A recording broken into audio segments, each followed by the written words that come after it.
Hello बच्चों, let's read this question. The question says, how would you account for the following? Cobalt 2 is stable in aqueous solution, but in presence of complexing reagent, it is easily oxidized. इस question में पूछा गया है कि cobalt 2 aqueous solution में stable होता है, लेकिन कॉम्प्लेक्सिंग रिएजेंट की प्रेजेंस में ये इजीली ऑक्सीडाइज हो जाता है. तो हमें यहाँ पे इसका बताना है कि हमारा मेन की कंसेप्ट इसमें क्या हो जाएगा. The stability of cobalt 2 ion. Here write the key concept of this question. Key concept of this question is stability of cobalt 2 in aqueous solution. In aqueous solution. ठीक है, तो यहाँ पे अगर हम स्टेबिलिटी की बात करें तो हमारा यहाँ मॉलिक्यूल क्या दिया हुआ है, कोबाल्ट 2 दिया है. अगर हम सिंपली कोबाल्ट का एटॉमिक नंबर देखें CO का, तो क्या होता है, कोबाल्ट का एटॉमिक नंबर 27 होता है और उसका इलेक्ट्रॉनिक कॉन्फ़िगरेशन लास्ट ऑर्बिट में क्या प्रेजेंट होता है, लास्ट ऑर्बिट में 3d7 4s2 होता है.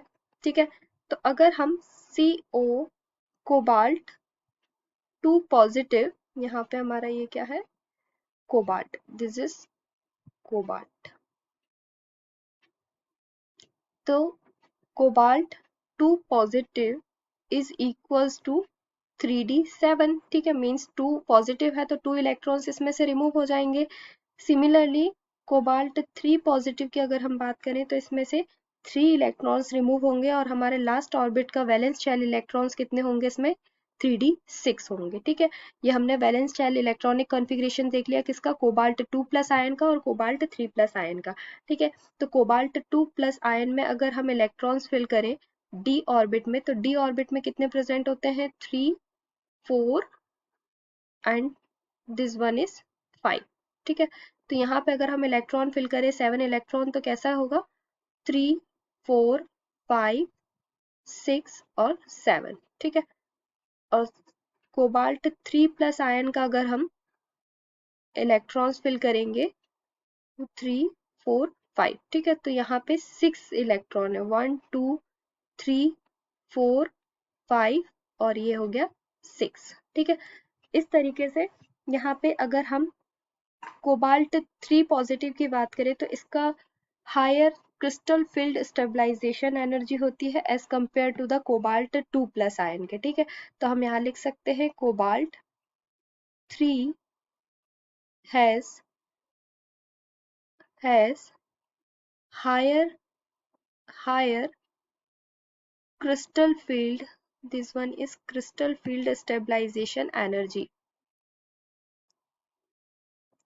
crystal field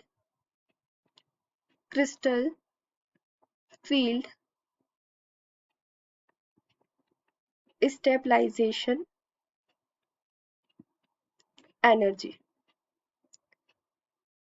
energy as compared to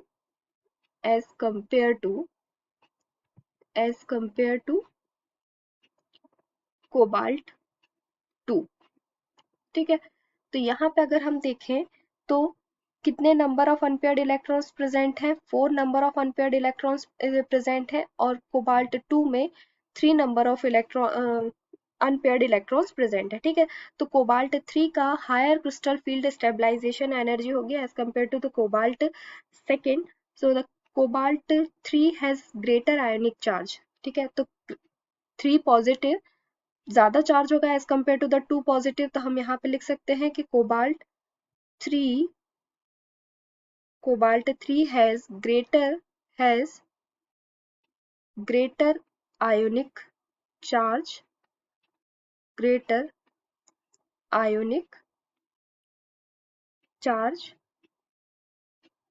as cobalt 2. ठीक है, so cobalt 3 has greater tendency to form coordinate complex than cobalt second. ठीक है, तो इसका ग्रेटर चार्ज होने की वजह से ये ज्यादा कॉम्प्लेक्स कोऑर्डिनेशन कॉम्प्लेक्स फॉर्म करेगा as compare to cobalt second के. ठीक है, तो हम यहाँ पे लिखेंगे so cobalt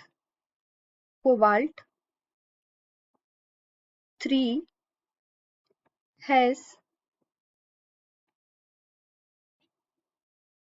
greater tendency to form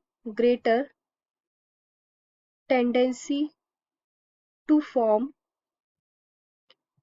coordination coordination complex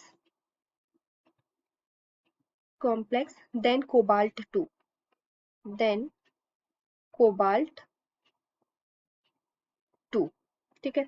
So in presence of strong ligand cobalt 2 changes to cobalt 3. जब strong ligand present होगा अगर complex में तो जो cobalt 2 है वो क्या होगा cobalt 3 में ऑक्सीडाइज हो जाएगा. ठीक है.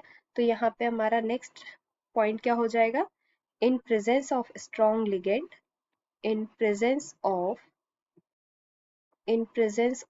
strong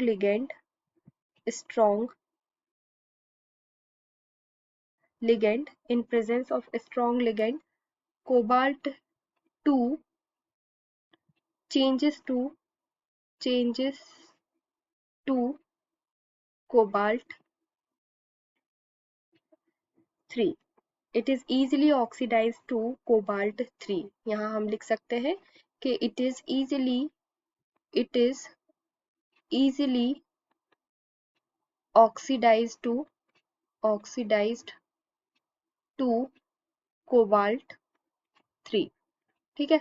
तो कोबाल्ट 2 में अगर स्ट्रॉन्ग लिगेंड प्रेजेंट होगा तो कोबाल्ट 2 इजीली कोबाल्ट 3 में ऑक्सीडाइज हो जाएगा. कोबाल्ट 3 में ऑक्सीडाइज हो जाएगा. ठीक है.